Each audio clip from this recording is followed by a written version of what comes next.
Management করেছে সুন্দরভাবে, শুধু আমাকে নয় আরো কাউকে কাউকে বলেছে। জি, সুন্দর ব্যবস্থাপনা নিয়েছে, যাদেরকে বলেছে তারা সব অ্যাবসেন্ট, কেউ আসেনি। কি গো, গোটা প্রোগ্রামটাই পোস্টপন্ড হবে না? হবে না? জি, তাহলে এরা প্রোগ্রাম করছে, হুজুরকে বলে এসেছে বিশ্বাসের ভিত্তিতে, আর আমরা আসছি ওই বিশ্বাসের ভিত্তিতে। কথা বলে ঠিক না ভুল? ভাই, আমরা একটা মেয়েকে অতি আদরের সঙ্গে যত্ন করে মানুষ করি। জি, মিনিমাম থেকে উচ্চ মাধ্যমিক পর্যন্ত পড়াচ্ছে, আবার কেউ গ্রাজুয়েটও করাচ্ছে।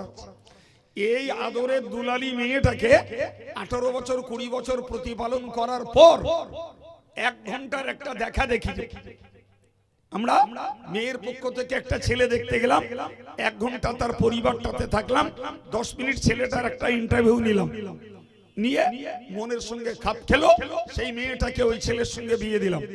অথবা ছেলের পক্ষ মেয়ের বাড়িতে এলো, জি 1 ঘন্টার মেহমান, মেয়েটাকে 10 মিনিট দেখলো, পরিবারের লোকেদের সঙ্গে একটু ব্যবহার করলো, তাদেরও মনে রেখে গেল, ছেলে মেয়ে বিয়ে হলো।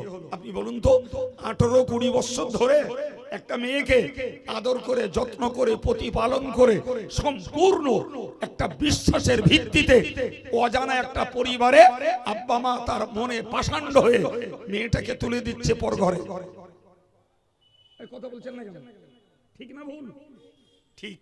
আর একদিন বাদে সেই ছেলেটা নতুন জামাই বাবু, সে উঠে আসছে তার শ্বশুরালয়ে, এদের কারোর সঙ্গে তার হৃদয়তা পরিচয় নেই, বড় জোর বিয়ে করতে এসে এক নজর কিছু ভাইদের নজর পড়েছে, তারা ছেলের আব্বা পাঠিয়ে দিচ্ছে যাও শ্বশুর বাড়ি।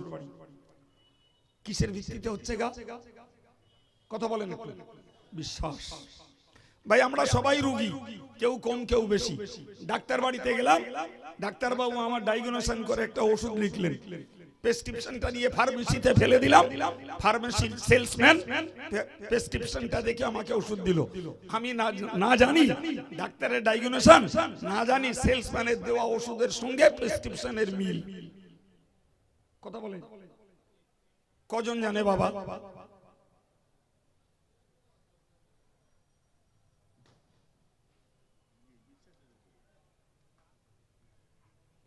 কি হয়েছে?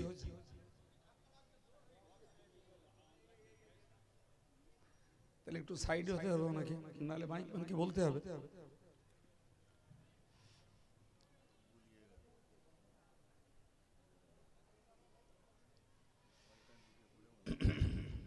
শোনেন, ডেকোরেটরের একটা পাওয়ার বাঁধা আছে, সুতরাং যদি কোনো ভাইয়ের কষ্ট হয় তাকে একটু সাইডে বসতে হবে, কিছু করার নেই, ওদের পাওয়ারটা তো বাঁধা। ভাই সাউন্ডম্যান কোথায় রে বাবা? তোমরা না? হ্যাঁ, সাউন্ডম্যান কোথায় আছেন ভাই? আপনি একটু এখানে আসবেন। তো যাই হোক, তবে আমি ওই ভাইটাকে একটু পরামর্শ দিচ্ছিলাম, উনি যদি বক্সের উল্টো পিঠে বসতেন আওয়াজটা কম লাগতো। যাক, ছেড়ে দেন, ডিস্টার্ব করবেন না, উনি ওনার সুবিধাটা দেখুন, আর সাউন্ডম্যান আসুক বলছি। ভাই, তো কি বললাম আপনাদের, যে আমরা এই ডাক্তারখানায় গেলাম, ডাক্তারবাবু আমার বিবরণ শুনে একটা প্রেসক্রিপশন করলেন, ওইটা নিয়ে ফার্মেসিতে ফেলে দিলাম, সেলসম্যান আমার ওষুধ দিলেন। ভাই, আমরা বুঝি না ডাক্তারবাবুর ডায়াগনোসিস, আর বুঝি না সেলসম্যানের ওষুধের দেওয়া ওষুধের সঙ্গে প্রেসক্রিপশনের মিল আছে না নাই, কিচ্ছু বুঝি না। একটু বলবেন বাবা? হয়তো হার্ডলি, খুব বেশি 100 জনের মধ্যে 20 জন বড় জোর বোঝে, বাকি 80 জন শিক্ষিত হলেও ভাই এই চিকিৎসা শাস্ত্র আলাদা আর একটা শিক্ষা। অনেক মানুষ এডুকেটেড আছে, কিন্তু স্বাস্থ্য বিভাগ সম্পর্কে তারাও অনভিজ্ঞ। ফলে আমরা সম্পূর্ণ বিশ্বাসের ভিত্তিতেই ডাক্তারের ঔষধগুলো ব্যবহার করি। কথা বলেন, আপনি অবাক হয়ে যাবেন। আমরা তো গ্রামের মানুষ, আমরা কোনো ইম্পোর্ট এক্সপোর্টের ব্যবসা বাণিজ্য করিও না, খুব একটা বুঝিও না, আংশিক লোক করে। আমরা চাষিবাসী মানুষ, অল্প 2-4 বস্তা ধান আর সবজি তুলি আর বিক্রি করি, এগুলো তার ইম্পোর্ট এক্সপোর্ট না। ভাই, আপনি আশ্চর্য হয়ে যাবেন, আজকের ইম্পোর্ট এক্সপোর্টের ব্যবসাতে কোটি কোটি টাকার কারবার চলছে বিশ্বাসের ভিত্তিতে। সম্পূর্ণ বিশ্বাস। এখান থেকে ফোনে টাকা মারছে, চলে যাচ্ছে আপ কান্ট্রির কোথায়, চলে যাচ্ছে রিয়াত্তারি, টাকা পেয়ে গেল, ওখান থেকে মাল লোড করছে, হয়তো 1 মাস পরে ট্রান্সপোর্টে মালটা এসে পৌঁছাচ্ছে। কিসের ভিত্তিতে বাবা? বিশ্বাস। এবার আপনাকে আমায় একটা কথা বলতে হবে। আমি এই দুটো তিনটে উদাহরণ দিয়ে আপনাদের ব্রেনটাকে ক্লিয়ার করতে চাইলাম যে জাগতিকভাবে আমাদের সুন্দর যোগাযোগ এবং জীবনযাপন সম্পূর্ণটা চলছে বিশ্বাসের ভিত্তিতে। ঠিক? এবার বলুন, 60 বছরের পৃথিবী, 70 বছরের পৃথিবী, এটি যদি বিশ্বাসের ভিত্তিতে চলে তাহলে অনন্তকালের পরকাল, যে পরকালটার কোনো সময়সীমা নেই ভাই, ওই পরকালটার ব্যাপারে আমাদেরকে বিশ্বাসের ভিত্তিতে কাজ করতে হবে না? হবে না ভাই? কোরআন মেসেজ দিয়েছে জি, হুদাল লিল মুত্তাকিন। কোরআন হলো যারা পরহেজগার, যারা আল্লাহ ভীরু, যারা সংযত মানুষ হতে চায়, এই কোরআন তাদের পথ প্রদর্শক।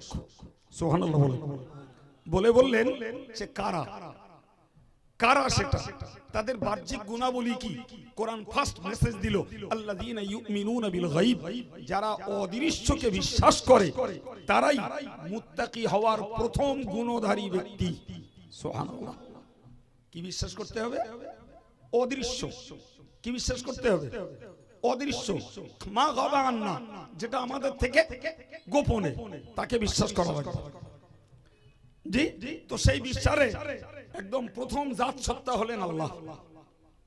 আমরা আল্লাহকে দেখিনি, জাগতিক দৃষ্টিতে জাগ্রত অবস্থায় আল্লাহকে দেখাও যায় না। নবী মুসা জাগ্রত অবস্থায় দেখতে পেয়ে চেয়েছেন, আল্লাহ বলেছেন লান তারানি, কখনোই আমাকে দেখতে পাবে না। আর যে সমস্ত পীর বুজুর্গ আম্বিয়া কেরাম যারা আল্লাহকে দেখেছেন বলে তাদের রিওয়ায়াতগুলোতে উল্লেখ করা আছে, সবগুলো স্বপ্ন। সবগুলো কি স্বপ্ন? প্রিয় ভাইরা আমার, বাকি জান্নাতীরা জান্নাতে যে আল্লাহকে দেখবেন, এটি কোরআন থেকে হাদিস থেকে বহু উপযুক্ত তথ্যে প্রমাণিত আছে। সুবহানাল্লাহ। আমার বক্তব্য এই জায়গাটায় নয়, আমার বক্তব্য হলো যে অদৃশ্য আল্লাহকে বিশ্বাস করা মুত্তাকিদের প্রথম নম্বরের গুণ। কথা বোঝাতে পারলাম? আমি বিস্তার করে আর বলবো না, এবার একটুখানি বলি ভাই। এই যে কবরের ব্যাপারে এতক্ষণ বকছিলাম, যে ওই যে কথাগুলো বলেছেন, ওই কথাগুলো কার কথা? আল্লাহর কথা। আপনারা বলেছেন, আমি একটুখানি ভেঙে দিই, মনে রাখুন, ভুলে যাবেন না। অনেকগুলো লাইভ চলছে, আপনারা বললেও হে এই জড় পদার্থের মনে থাকবে না? থাকবে, ওর মনে থাকবে, আমরা ভুলে যেতে পারি। প্রিয় ভাই, খুব খেয়াল দিয়ে শুনুন, এই কোরআন হলো ভাষা আল্লাহর, মর্ম আল্লাহর। আর একটু ভেঙে বলছি, কোরআনের বাক্য আর অর্থ দুটোই আল্লাহর। এই জন্য কোরআন পেলেন পড়লেও সওয়াব হয়। সুবহানাল্লাহ। আর হাদিস যেগুলি, এর মর্মটা আল্লাহর, ভাষাটা আমার রাসূলের। এই মর্মটাকে আল্লাহ নবী পাকের অন্তরে নিক্ষেপ করেছেন। নবী পাক সাল্লাল্লাহু আলাইহি ওয়াসাল্লাম সেটিকে নিজের ভাষায় ব্যক্ত করেছেন। কথা বোঝা গেল?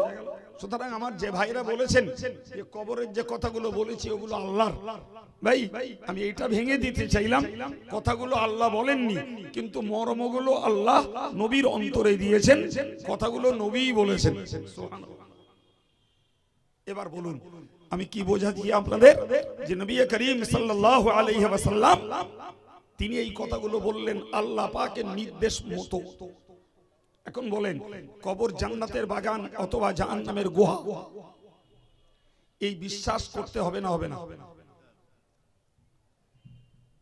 কি গো? জি, তো আমরা যারা দিনদার আলহামদুলিল্লাহ, আমরা তো এক বাক্যে স্বীকার করব যে হ্যাঁ, এটা আমাদের বিশ্বাস করাই লাগবে। এটা আমাদের বিশ্বাস করাই লাগবে, কেননা এটা আমাদের ঈমানের একটা পার্ট। জি, বিশ্বাসের একটা অংশ ওটা। এখন বলুন, আমার কমিউনিটিতে আজও খোঁজ করলে দেখা যাবে যে অন্তত 60% নারী আর পুরুষ যারা কার্যত এটাকে বিশ্বাস করে না। হয়তো বড় জোর মুখী বলে হ্যাঁ বিশ্বাস করি, কিন্তু কাজ বলছে এরা বিশ্বাস করে না। তাহলে তোমার মুসলমানিত্ব কি? এটা কেবলমাত্র মৌখিক দাবি, এটাও শিখতে হবে ভাই। দাবি করলে দলিল দিতে হয়। মুখস্থ করুন আমার কথা, ফাউ ফ্যাকড়া কথা আব্দুল কাইয়ুম বলে না, যেটাই বলে মেপে বলে। কি বলেছি? দাবি করলে দলিল দিতে হবে। বিনা দলিলে পৃথিবীর কোন আদালতে কারোর দাবি গ্রান্টেড হয় না। কথা বুঝতে পারছেন কি? আপনি বলবেন আমি ইমানদার, আল্লাহ তো তার দলিল চাইবেন। তুমি দাবি করছো ইমানদার, তোমার দলিল কি? তুমি কি অদৃশ্যকে বিশ্বাস করো? তুমি বিশ্বাস করো না দেখে আল্লাহকে? তুমি কোরআন নাজিল হতে দেখোনি, বিশ্বাস করো? ফেরেশতাকে দেখতে পাওনি, বিশ্বাস করো? তোমার ভাগ্যে ইন ফিউচারে ভালো আছে না মন্দ আছে তুমি জানো না, ওটাকে বিশ্বাস করো? তোমাকে কবরে যেতে হবে, পুনরুত্থিত হতে হবে, কবর থেকে পুনরায় তোমাকে তোলা হবে, এটাকে তুমি বিশ্বাস করো? তোমার জন্য অপেক্ষা করছে মহা হাসরের দিবস, বিভৎস যেদিনের কষ্ট, ওটাকে বিশ্বাস করো? তুমি বিশ্বাস করো জাহান্নামের উপর দিয়ে চলেছে একটি পুল, তার মানে একটা রাস্তা, আমরা বলি পুল সিরাত, এটা আমাদের প্রচলিত ব্যবহৃত শব্দ বা উর্দু ভাষায় ব্যবহার হয়, কিন্তু কোরআনের শব্দ হলো সিরাত, পুল শব্দ নাই। সিরাত মানে রাস্তা। প্রিয় ভাইরা আমার, এই চলছি এটাও রাস্তা, আর এরম একটা রাস্তার উপর দিয়ে চলবো, তলা খালি, উপর দিয়ে রাস্তা, ওর নাম পোল। কথা মাথায় ঢুকছে কি? মাটির সঙ্গে অ্যাটাচড, ওটাও রাস্তা, আর তলা খালি উপর দিয়ে রাস্তা, ওটাও রাস্তা, তবে ওটার এক্সট্রা একটা নাম হলো পোল, ব্রিজ, সেতু। ভাই রাসূলুল্লাহ বলেছেন ইন্নাস সিরাতা আলা মাতনি জাহান্নামা, সিরাত হলো জাহান্নামের পিঠের উপর দিয়ে চলে যাওয়া একটি রাস্তা। তার মানে ও তলায় জাহান্নামের গুহা, নিচেটা খালি, উপর দিয়ে রাস্তা। সে রাস্তার চিত্র হলো চুলের থেকেও সরু, তলোয়ারের থেকেও তীক্ষ্ণ। ওই রাস্তাটার দূরত্ব হলো 1500 বছরের ব্যবধান। ইসলামী হিসাব অনুযায়ী একটা মানুষ এই 1 বছরে চলতে পারে 6480 মাইল। আমি মতভেদ ছাড়াই একটা মত আপনাকে বলছি, 6480 মাইল। তো এই 6480 কে 1500 দিয়ে গুণ দিলে যে ফিগারটা দাঁড়াবে, টোটাল জাহান্নামের উপরের পুলটা দূরত্ব অতটা। মাথায় কিছু ঢুকছে না শুধু কানে যাচ্ছে? শুধু কানে গেলে কাজ হবে না জি, কান মুহূর্তের ভিতরে পৌঁছে দিচ্ছে কলবে, এটাকে হৃদয়ঙ্গম করতে হবে, ব্রেনে এটাকে নিয়ে খেলাতে হবে, এবং কল্পনার জগতে ওই কথাটাকে বাস্তবের সঙ্গে মিলাতে হবে। আমার 2 মণ ওজন, আমি পুল সিরাতের সম্মুখে দাঁড়িয়ে, চুলের থেকেও সরু, তলোয়ারের থেকেও ধারালো, এই 1500 বছরের রাস্তা আমাকে পার হতে হবে। আমার জ্ঞান, আমার যুক্তি, আমার দর্শন, আমার বিজ্ঞান এক কথায় বলবে ইট ইজ ইম্পসিবল, এটা অসম্ভব, হতেই পারে না। অথচ আমার প্রিয় নবী বলেছেন ইয়ামুরুকাল বারকিল খাতিব, নবী বলেছেন ওই রাস্তা 1500 বছর রাস্তা একটা চোখের পলক পড়া অথবা বিজলি বিদ্যুতের একটা চমকানি আর নেভা, এই ন্যূনতম 1 সেকেন্ডের কয়েক ভাগের 1 ভাগে আল্লাহর কত বান্দা ওই পুলসিরাত পেরিয়ে চলে যাবে। হে প্রিয় ভাইরা আমার ভাবানোর উদ্দেশ্য জি, হজের মজলিস এই যা শুনছি এতে সওয়াব, এক্সট্রা আমল নয়। এক্সট্রা আমলের জন্য মন তৈরি করাই হজের মজলিসের স্বার্থ। এই কথা বুঝতে পারছেন? হ্যাঁ, অনেকে বলে হজ দিয়ে কি লাভ, হতে হেদায়েত হয় না, এসব ঢা মিথ্যা প্রতারণার কথা। হেদায়েত মানে কারুর ধরে ধরে জান্নাতে পড়া নয়। মনে রাখবেন, হেদায়েত শব্দের শাব্দিক অর্থই হলো হিরাতুত তারিক, রাস্তা দেখিয়ে দেওয়া, রাস্তা দেখিয়ে দেওয়া। আমি অচেনা মানুষ হল, আমি বললাম ভাই আমি বেনেপাড়ায় যাবো, আমাকে একটা রাস্তাটা দেখিয়ে দেন। আপনি আমায় বললেন ভাই এই তো সামনে পাকা রাস্তা, আপনি রাস্তাটা উঠেই ডান দিকে সোজা চলে যান, সামনে বেনেপাড়া। আমি রাস্তায় উঠলাম, বাম দিকে গাড়িটা ঘুরিয়ে দিয়ে কাজীর দোকানে যেয়ে হাজির। আর কাজীর দোকানে যেয়ে পশ্চিম খামারপাড়া আর এই দক্ষিণ দিয়ারা ছেলেদের নামে যা ইচ্ছে তাই করে বলছি। তো ওখানে পশ্চিম কামার ওই কাজীর দোকানে এখানকার ছেলে পেলে ছিল, আমাকে ধরেছে, ধরে বলছে হুজুর আপনি এত রেগে গেলেন, ওদের নামে উল্টো পাল্টা বলছেন কেন? বলছে জানো আমি বেনেপাড়ায় যাবো, ওদের রাস্তা দেখাতে বললাম, ওরা রাস্তা দেখিয়ে দিল, আমি এসে দেখছি বেনেপাড়া না কাজীর দোকান। আপনি ছিলেন কোথায়? আমি বললাম এই গ্রাম্য রাস্তাটার উত্তর দিকে ছিলাম। তো ওরা কি বলেছিল? ওরা বলেছিল আপনি রাস্তায় উঠে ডান দিকে যান, গেলে বেনেপাড়া। তো ভেবে বললো তো ঠিকই বলেছে, আপনি রাস্তায় উঠে বাম দিকে এসে কাজীর দোকানে উঠে ওদের নামে উল্টো পাল্টা বলছেন কেন? কেলানি তো আপনার দরকার। ওরা তো আপনার বাঁ দিকে আসতে বলেনি, ওরা তো আপনাকে বলেছে ডান দিকে যেতে। আপনি মাতব্বরি করে বাম দিকে এসে বেনেপাড়ার বদলে কাজীর দোকানে এসেছেন, তার জন্য তাদের কি দোষ? কথা বলেন ঠিক না ভুল? কথা বলেন ভাই। এখানকার মোল্লা মৌলবি কেউ ব্যক্তিগত অ্যাপিয়ারেন্সে, কেউ ব্যক্তিগত চরিত্রে, আমি আগেই বলেছি, কেউ সুর স্বর শায়রি, কেউ বা নারে তাকবীর আল্লাহু আকবার দরুদ শরীফ এই সব করে করে অনেকটা সময় কাটিয়ে ফেলে ভাই। আবার কেউ আছেন একদম মাপা ভাষায় জাতির কাছে হেদায়েতের বার্তা দেন ভাই। তো যারা জাতির কাছে হেদায়েতের বার্তা দেন তারা কেউ কি বলেছে নাকি ভাই কালকে তো তোমরা শিরক করবা, সুদ খাবা, মদ খাবা, গান শুনবা, আর নারীবাজি করবা, ইফটিজিং করবা, জোয়া খেলবা, আর ফ্রি ফায়ার আর পাবজি খেলবা যুবকগুলো, এরকম কোন মৌলবী বলেছে? কথা বলেন। আলেমরা কি বলে ভাই?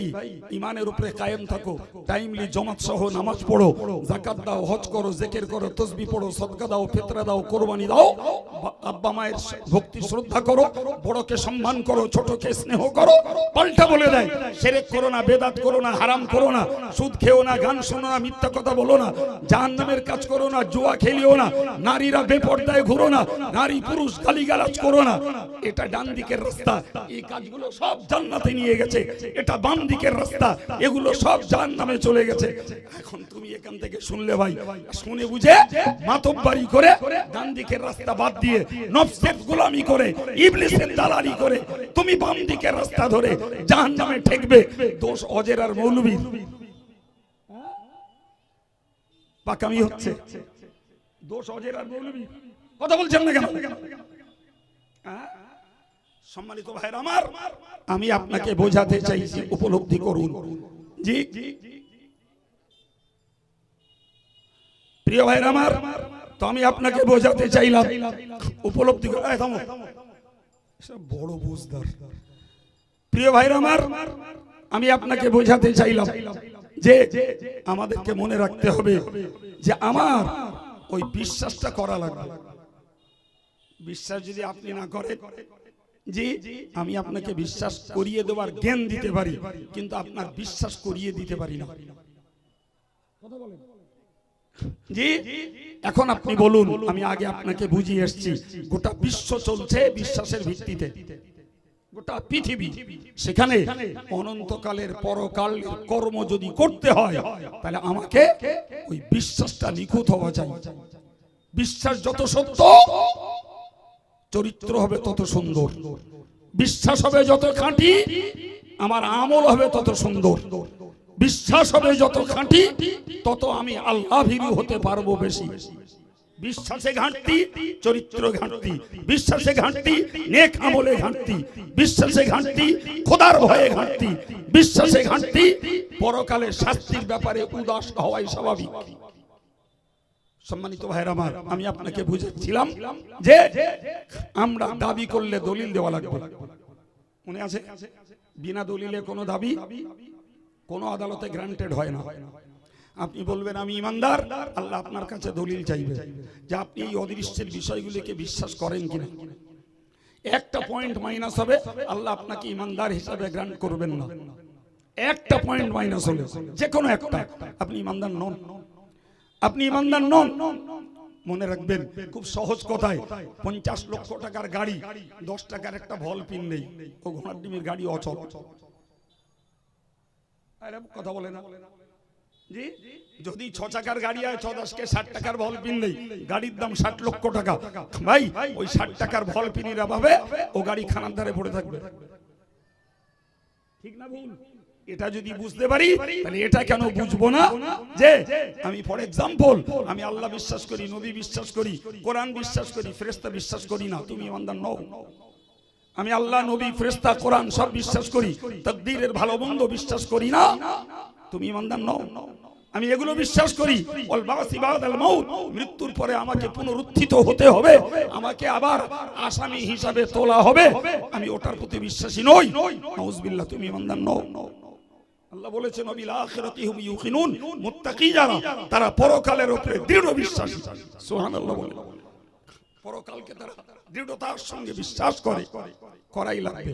সুতরাং আমি ইমানদার বলি, মুসলমান বলি, জি আমি হাফেজ বলি, মাওলানা বলি, মুফতি বলি, মুহাদ্দিস বলি, মুফাসসির বলি, আর কেউ আমার নামে বলুক, তার উপযুক্ত প্রমাণ চাই, উপযুক্ত প্রমাণ চাই। দলিল দেন, দাবি সত্য হিসেবে গণ্য হবে। আমি যদি এই লোকগুলোর এখন জিজ্ঞেস করি, ভাই আপনারা ইমানদার তো, তো আপনাদের কাছে একটা বিবেকের জিজ্ঞাসা, ভাই আপনারা আল্লাহকে ভালোবাসেন না বাসেন না? জি, তো যারা আমল করেন আলহামদুলিল্লাহ, তারা যেমন বলবেন যে আমরা আল্লাহকে ভালোবাসি, যারা আমল করে না ওরাও তুঙ্গে উঠে বলবে হ্যাঁ আল্লাহর আবার ভালোবাসি না, বলবে না? বলবে না? জি, কিন্তু মুফাসসিররা কি বলেছেন জানেন? তুমি আল্লাহর ভালোবাসো, দলিলটা দাও। দলিল কি? ইমতিসালুল আওয়ামিরি ওয়া ইজতিনাবুন নাওয়াহি। যদি তোমার লাইফ হিস্ট্রিতে তুমি প্রমাণ করাতে পারো যে আমি আল্লাহ পাকের আদেশগুলো আমার জীবনে করে দেখাই, এবং যে কাজগুলোকে আল্লাহ নিষেধ করেছেন সে কাজগুলোকে আমি পরিহার করে, পরিত্যাগ করে, বর্জন করে আমার জীবনটাকে সংযত বানিয়েছি, তাহলে আদেশের প্রতিপালন আর নিষেধের বর্জন, এই দুটি দলিল যদি আপনার মধ্যে থাকে, তাহলে আপনি আল্লাহকে ভয় করেন, ওটার সত্যতা প্রমাণ হবে। ভয় করি বলে তসবিহ পড়তে হবে না। তসবিহ নিলেন শতদানার, আমি আল্লাহর ভয় করি, আমি আল্লাহর ভয় করি, আমি আল্লাহর ভয় করি, আমি আল্লাহর ভয় করি, কিচ্ছু হবে না।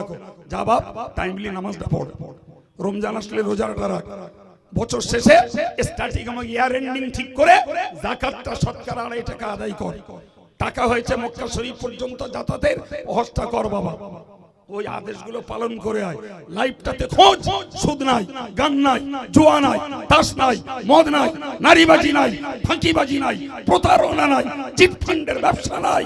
আমার জীবনটা শরীয়ত বিরোধী কর্ম থেকে পূর্ণ নিরাপদ, সংযত, তবে তোমার দাবি আল্লাহর কাছে সত্য।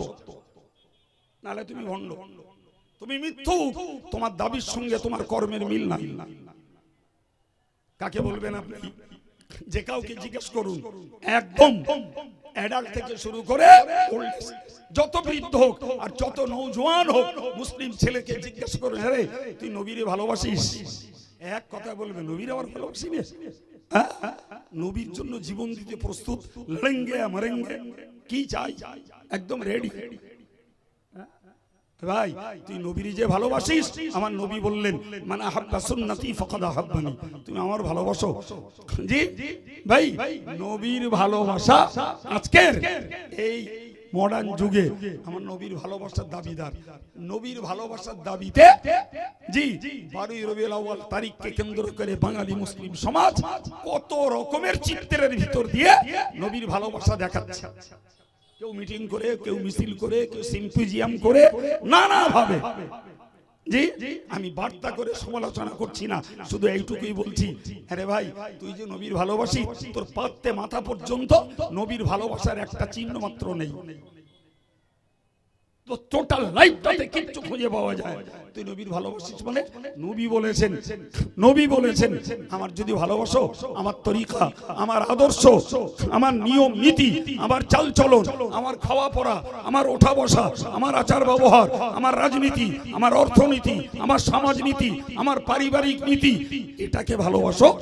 জি তোমাকে ফিজিক্যালি আমার উজুর পানি তুলে দিতে হবে না, আমার জুতো বইতে হবে না, তোমাকে আমার হাতে হাত দিয়ে নজরানা দিতে হবে না, তোমাকে আমার বডি ম্যাসেজ করে দিতে হবে না, তোমার গাড়িতে করে আমার চাপিয়ে মাটিয়া থেকে বেড়া চাপাই দিয়ে আসতে হবে না, কিচ্ছু করতে হবে না। তুমি পৃথিবীর যে অ্যাঙ্গেলে বাস করো, আমি নবীর তরিকাকে তোমার জীবনে বাস্তবায়ন করো, তবেই আমি নবীর ভালোবাসার দাবিতে তুমি সত্যবাদী। কথা কিছু বুঝতে পারছেন কি? প্রিয় ভাইরা আমার, এই যা ওয়াজ করছি এর বাংলা মানে হচ্ছে তেলা মাথায় তেল দিচ্ছি। কি করতেছি? আরে আপনি জোর করে বলেন বাপ, আমি তার আরবি ইংরেজিতে বলিনি, বলিস তো বাংলায়, তেলা মাথায়। তার মানে আমার কথাগুলো আদব বিনয়ের সঙ্গে যারা শুনছেন আলহামদুলিল্লাহ, এরকম শুনতে শুনতে আজকে কেউ নামাজ ধরেছে, কালকে কেউ দাড়ি ছেড়েছে, তারপরের দিন হয়তো টুপি পরা ধরেছে, তারপর দিন একটু আল্লাহ বিল্লাহ করা ধরেছে, তারপর দিন জিকির করা ধরেছে, তারপরে তসবিহ পড়া ধরেছে। এভাবে করতে করতে ধর্ম জীবনে ডেভেলপ হয়েছে আলহামদুলিল্লাহ। জি, তার মানে যারা ডেভেলপ মুসলিম, যাদের ভিতরে ধর্মীয় কিছু উন্নতি হয়েছে, আমি তাদের কাছেই এই কথাগুলো রিলে করছি। দরকার ছিল এই লোকগুলো ছাড়া যারা ধর্মহারা, আমলহারা, ইসলামের প্রতি যাদের আকর্ষণ নেই, আল্লাহর প্রতি যাদের বাস্তবের সম্পর্ক নেই, নবী পাকের সুন্নতের সঙ্গে যাদের জীবনের মিল নেই, ওই লোকগুলো যদি এই মজলিসে বসতো, তাহলে আমার ব্রেন ঘামিয়ে আর এই ঠান্ডাতেও ঘাম ঝরিয়ে আমার বক্তৃতা করার সার্থকতা হতো। কথা বলে জি, আমাকে নতুন করে গাইতে হতো না, নতুন করে বলতে হতো না। আমার এক আলোচনায় 100 জনের জায়গায় 500 জন হেদায়েতের রাস্তা পেত, হেদায়েতের আলো পেত। 100 জনের জায়গায় 500 জন তাদের ভাবনার কিছু খোরাক পেত। ঠিক না ভুল? সম্মানিত ভাইরা আমার, সুতরাং আমি আপনাকে কি বোঝাচ্ছিলাম, দাবি করলে দলিল দিতে হবে। মনে আছে? দাবি করলে দলিল দিতে হবে। বিনা দলিলে আল্লাহ পাক কারোর দাবিকে গ্রহণ করেন না। এমনকি মনে রাখুন, আপনি শুধু দলিল দিলেও হবে না, পরীক্ষাও দিতে হবে। কোরআন শরীফ আল্লাহ বলেছেন, হাসিবান নাস, মানুষেরা কি মনে করে আইয়ুতরাকু, তাদেরকে ছেড়ে দেব, তারা পরিত্যক্ত হবে, আইয়াকুলু আমান্না, যে তারা বলবে আমরা ঈমানদার, তারা বলবে আমরা ঈমানদার, আর আমি আল্লাহ তাদের ছেড়ে দেব। ওহুম লা ইফতানুন, তারা পরীক্ষিত হবে না, তারা পরীক্ষা দেবে না, বিনা পরীক্ষাতেই তারা ঈমানদার বলবে, আর আমি আল্লাহ তাদের ঈমানের সার্টিফিকেট দিয়ে দেব। সম্ভব না। তুমি দাবি করবে, দলিল দেবে, ফের আমি আল্লাহ তোমাকে পরীক্ষা নেব। আল্লাহু আকবার। ভাই, যে পরীক্ষার রেজাল্টে পাওয়া যাবে চির জান্নাত, সুবহানাল্লাহ বলে, আর একটু মন খুলে বলে, যে পরীক্ষার ফলাফল হলো চির জান্নাত, তো চির আরামের জায়গা আল্লাহ দেবে। সুতরাং বিনা পরীক্ষাতে রেজাল্ট দিয়ে দেবেন, এটাও কি সম্ভব? আল্লাহ বললেন হাসিবান নাস, লোকেরা কি মনে করে আইয়ুতরাকু, তাদেরকে পরিত্যাগ করে দেয়া হবে, আইয়াকুলু আমান্না, তারা বলবে আমরা ঈমানদার, ওহুম লা ইফতানুন, অথচ তারা পরীক্ষিত হবে না। আল্লাহ বললেন ওয়ালাকাদ ফাতান্নাল্লাযীনা মিন ক্বাবলিহিম, আমি আল্লাহ এদের পূর্বে যারা ছিল তাদেরকেও পরীক্ষা নিয়েছি, তাদেরকেও। কথা বলেন, আমরা 1400 বছর পরের লোক, বলেন না নবী পাকের যুগে যখন ইসলামের খুব দৈন্য দশা, ইসলামের খুব করুণ দশা, ইসলামের খুব নাজুক হালাত, ইসলামের একেবারে রিক্ত পিরিয়ড, সেই জমানাতেও নবী পাকের সাহাবীদেরকে ঈমানের জন্য পরীক্ষা দিতে হয়েছে না হয়নি? আমরা তো তার থেকেও অনেক ডেভেলপমেন্ট পিরিয়ডের মানুষ। আমাদের খাওয়ার অভাব নেই, পড়ার অভাব নেই, গাড়ি বাড়ির অভাব নেই, অর্থ সংকট নেই, ছেলে মেয়ের অভাব নেই, আমাদের ধর্মীয় ভাবে আলহামদুলিল্লাহ কোনো বিশুদ্ধার আর বিদ্বেষ হিংসাটাও নেই। তবে কোথাও কোথাও ঘটে কিছু নরপিশাচ, যারা ভারতবর্ষ সর্বধর্মের সমন্বয়ের দেশ বলে, অথচ মাঝে মধ্যে অলিতে গলিতে পেলে কলেমার ভাইদেরকে অত্যাচার করে, এরা মানুষের নামে পশুর অধম। কারণ ভারতবর্ষের বৈশিষ্ট্যই হলো নানা ভাষা, নানা মত, নানা পরিধান, বিবিধের মাঝে দেখো মিলন মহান। এটাই ভারতের বৈচিত্র্য, এটাই ভারতের বৈশিষ্ট্য। ভাষা আলাদা, রং আলাদা, কালচার আলাদা, মতবাদ আলাদা, ধর্ম আলাদা, তারপরেও ভিন ভিন ধর্মের মানুষের মাঝে মিলন, মহব্বত, প্রীতি, ভালোবাসা, সৌহার্দ্য, সম্প্রীতিটাই হলো ভারতের বিচিত্র আর বৈশিষ্ট্য। আজকে যারা ভারতের এই নানা ভাষা নানা মতের মাঝেও জি যারা বৈষম্যের আগুন জ্বালাচ্ছে এরা নিশ্চিত ভারতের শান্তি চায় না, এরা নিশ্চিত ভারতের সম্প্রীতি চায় না, এরা ভারতবর্ষের 304 ধারার ডক্টর বি.আর. আম্বেদকরের তৈরি সংবিধানের মূল্য দেয় না। সে মূল্য ছিল এটাই, তুমি তোমার ধর্ম পালন করো ভাই, তোমার প্রতি আমার হিংসা নাই, আমি আমার ধর্ম পালন করি, তুমি আমার ধর্মে বাধা দিও না। আমি আপনাকে কি বলতে চেয়েছি প্রিয় ভাইরা আমার, মনে রাখার দরকার। আমি আপনাদেরকে বলতে চেয়েছি যে আমরা ভারতবর্ষে বাস করি এবং মুসলিম কমিউনিটিতে আমাদের গরমিল তারতম্য আলহামদুলিল্লাহ নেই, ভাই ভাইয়ের মিল সূত্র আছে। হ্যাঁ, তবে বলতে পারেন মতবাদগত ভাবে কিছু মত পার্থক্য আমাদের মধ্যে আছে, তবে সেটা জ্ঞানীদের ভিতরে যতটা অপড়ুয়া মূর্খদের ভিতরে তার থেকে বেশি। কথা বুঝতে পারেননি? জ্ঞানীদের ভিতরে ইসলামের ধর্মীয় মতবাদের পার্থক্য যতটা, মূর্খদের ভিতরে তার থেকে বেশি। প্রিয় ভাই, তানা তো যথেষ্ট মিল মোহাব্বতের সঙ্গেই চলছে ভারতবর্ষের মুসলিমদের সম্প্রীতি। আমি আপনাকে যে কথাটা বোঝাতে চাইছিলাম যে সাহাবায়ে কেরামেরা ঈমানের জন্য যে কঠিন পরীক্ষা দিয়েছেন, শুকরিয়া লাখো শুকরিয়া আল্লাহর, ভারতবর্ষের মুসলমানদেরকে তার 1000 ভাগের 1 ভাগও পরীক্ষা আমাদের দিতে হয় না। আমরা নিজেরা কষ্ট করে টাইমলি শরীয়তের হুকুমটাকে পালন করব এবং নফস যতই টানুক শরীয়ত বিরোধী কাজ থেকে নিজেকে বাঁচিয়ে চলবো। এই কষ্টটুকুই আমাদের করলে আমরা আল্লাহর কাছে ঈমানের পরীক্ষাতে পাস করতে পারবো ইনশাআল্লাহ। আল্লাহ বলেছেন ওয়ালাকাদ ফাতান্নাল্লাযীনা মিন ক্বাবলিহিম, আমি আল্লাহ এদের পূর্বের জাতিকে পরীক্ষা নিয়েছি। ফালা ইয়ালামান্নাল্লাহুল্লাযীনা সাদাকু ওয়ালা ইয়ালামান্নাল কাযিবিন। আমি শুধু দেখে নিতে চাই কারা ঈমানের দাবিতে প্রকৃত সত্যবাদী আর কারা ঈমানের দাবিতে কপট মুনাফিক মিথ্যু ভণ্ড দাবী। এটা আমি আল্লাহ প্রকাশ্য দেখে নিতে চাই। আপনি আল্লাহকে বলবেন রব, তাহলে আল্লাহ আপনাকে যে হালে রাখবেন তার উপরে খুশি থাকা লাগবে। আল্লাহকে রব বলবেন আর আল্লাহ অর্থ দিলে খুশি আর সংকট দিলেই আল্লাহর উপরে নারাজ, ফসল দিলে কৃতিত্ব আমার, ফসল না দিলে দোষ আল্লাহর। এগুলো ঈমানদারিত্বের চরিত্র নয়। ঈমানদারিত্বের চরিত্র আল্লাহ যে হালে রাখবেন তার উপরেই আমি সন্তুষ্ট। সম্মানিত ভাইরা আমার, জি আমি আপনাদের কাছে একেবারে ঘরের মানুষ, পাড়ার মানুষ, জি আল্লাহ যতটুকু বুঝসুস দিয়েছেন আপনাদেরকে রেখে কিছু কথা আমি একদম মাপা ভাষায় ব্রেন কালচার করার মতো কিছু কথা আলোচনা করতে চেষ্টা করেছি। আমি যদি প্রচলিত ভাবে এই কথাগুলো পাতিয়ে সুর দিয়ে স্বর দিয়ে শায়রি দিয়ে বলতে থাকতাম তাহলে দেখা যেত এই কথাগুলোই প্লেস করতে 2 ঘন্টা 2.5 ঘন্টা 3 ঘন্টা সময় লেগে যেত। জি আমি চাইনি সময়টাকে ব্যয় করতে, চেয়েছি সময়ের মধ্যে বেশি কিছু জ্ঞান চর্চা আমার এই ভাইদের মূল্যবান সময়টা মূল্য দিতে আপনাদের সামনে পেশ করতে চেষ্টা করেছি। কর্তৃপক্ষের আমন্ত্রিত অন্যান্য বক্তারা রয়েছেন, তারা আপনাদের সঙ্গে কথা বলবেন। জি আমি আপনাদের কাছ থেকে বিদায় নেব। বিদায়ের আগে ছোট্ট 2টি প্রচার।